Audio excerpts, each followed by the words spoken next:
Sa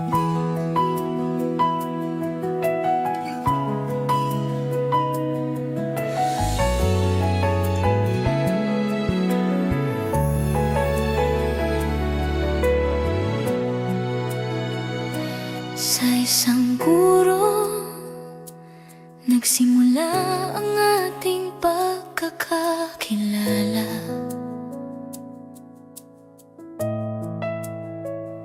Hindi ko alam na sa simpleng Facebook ikaw pala ang aking makakasama.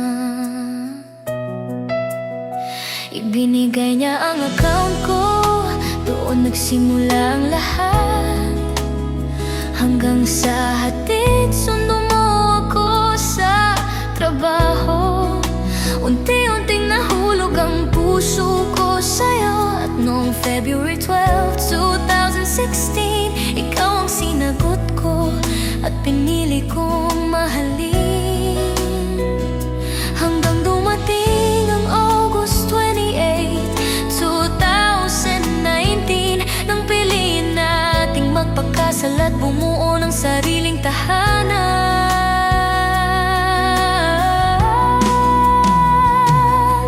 Lakoy, ikaw ang sagot sa dasal ko.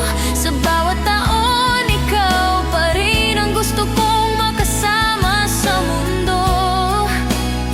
Sa 7 taong pagsasama, salamat dahil hindi ka bumitaw sa akin.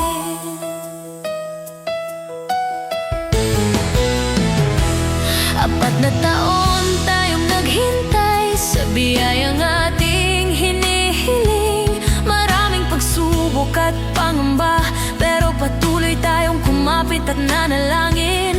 Hanggang ibinigay ni Lord si Austin, ang munting biyayang nagbibigay saya sa atin. Lakoy, ikaw ang sagot sa dasal ko. Kasama si Austin, mas naging buo ang pangarap nating dalawa. Salamat sa pagmamahal, sa pamilya at buhay na ating binuo. Kung minsan man ay may pressure at luha sa paghihintay, hindi tayo sumuko dahil may tiwala tayong may tamang panahon ng Diyos sa atin.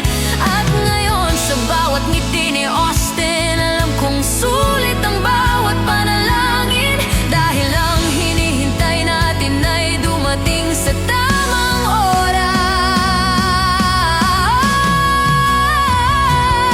Lakoy, ikaw ang sagot sa dasal ko.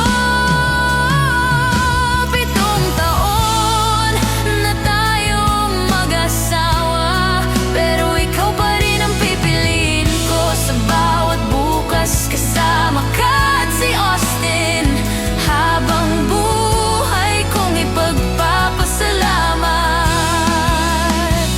7 taon ng pagmamahal, at marami pa sanang taon ang darating. Happy 7th anniversary, Lakoy, mahal kita. Ikaw ang sagot sa dasal